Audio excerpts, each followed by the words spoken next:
ఒకటి ఈ వార్త ఆపరేషన్ సింధూర్ అద్భుత విజయం.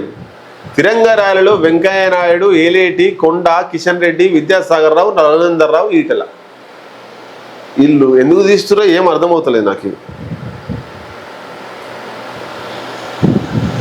వీళ్ళకు యుద్ధం చేయడానికి చేత కాదు.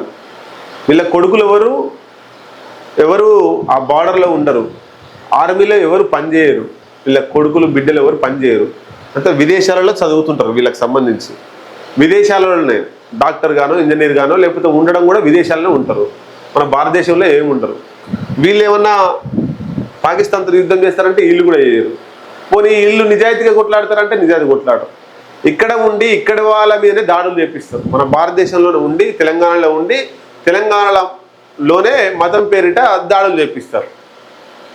పోనీ పాకిస్తాన్ మీద ఏమైనా పవర్ఫుల్గా కొట్లాడిరా అంటే వీళ్ళేం కొట్లాడలే, వీళ్ళ గురువు నరేంద్ర మోడీ ఏం కొట్లాడలే, అమిత్ షా కేంద్ర హోంశాఖ మంత్రి ఏం కొట్లాడలే, రక్షణ శాఖ కొట్లాడింది, వివిధ దళాలు కొట్లాడి ఆపరేషన్ సింధూర్ను విజయవంతం చేసినాయి.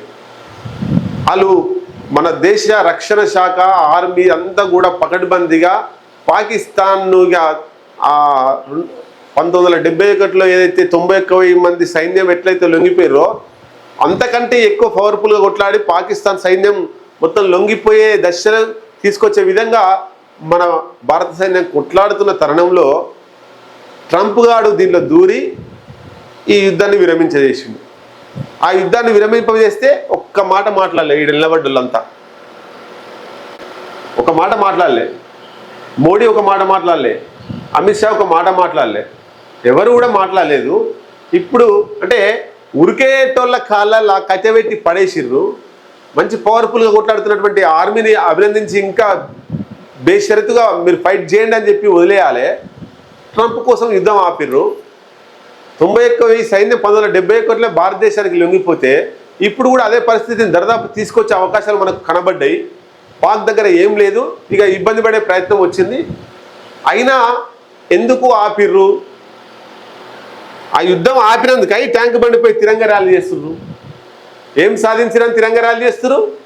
ఆ తిరంగ ర్యాలీ కూడా ఎవరు చేస్తలేరు, బీజేపీలో చేస్తుర్రు. ఎందుకంటే ఆపరేషన్ సింధూర్లో మన ప్రధానమంత్రి పోయి తుపాకీ పట్టుకొని కొట్లాడినట్టు చేస్తున్నారు. వీళ్ళంతా ఏలేటి మహేశ్వర్ రెడ్డి కావచ్చు, కిషన్ రెడ్డి కావచ్చు, కొండ విశ్వేశ్వర రెడ్డి కావచ్చు, వెంకయ్య నాయుడు, రఘునందన్ రావు, విద్యాసాగర్ రావు, లేకపోతే ఈటల రాజేందరో ఇంకెవరో పోయి ఎవరు కొట్లాడలే, ఏదో వీళ్ళు కొట్లాడినట్టు మళ్ళీ చేస్తున్నారు. భారతదేశ సైన్యం కొట్లాడింది. మధ్యప్రదేశ్ డిప్యూటీ సీఎం కాలు మొక్కుమంటున్నాం. ఆ ఆర్మీ అట పోయి ప్రధానమంత్రి కాలు మొక్కని నా వివాదాస్పద వ్యాఖ్యలు చేసాడు. అంటే నరేంద్ర మోడీ కొట్లాడిండే, ఏమన్నా వీళ్ళు కొట్లాడుతున్నారా? అసలు ఆపరేషన్ సింధూర్ కంటిన్యూ చేయాల్సింది. ఎందుకు కంటిన్యూ చేయకుండా ఆపిరు? దాని మీద సమాధానం లేదు. ఆ సమాధానం చెప్పి ఎందుకు ఆ యుద్ధాన్ని విరమించిరో చెప్పి ఈ తిరంగ ర్యాలీలు చేయరు. తిరంగ ర్యాలీలు ఎందుకు చేస్తారో అర్థమవుతలేదు. అసలు యుద్ధం జరిగేటప్పుడు యుద్ధం వద్దురా నాయన అంటేనేమో దేశద్రోహులు అయిపోయారు. ఏమి ఆన్సర్ లేకుండా, ఏం రెస్పాన్స్ లేకుండా సడన్గా యుద్ధం ఆపిన నరేంద్ర మోడీ ఏమో ఆయన దేశభక్తుడు అయిపోయాడు. అంటే సమాజంలో ఒక వైపు తీసుకుపోతున్నారు దీన్ని. మొత్తం బీజేపీలో కొట్లాడిర్రు, బార్డర్లా ఆర్మీ లేదు, ఆర్ఎస్ఎస్ వాళ్ళు కొట్లాడిర్రు, మేమే కొట్లాడినాం అన్నట్టు క్రియేట్ చేస్తున్నారు మొత్తం రాష్ట్ర వ్యాప్తంగా తెలంగాణలో.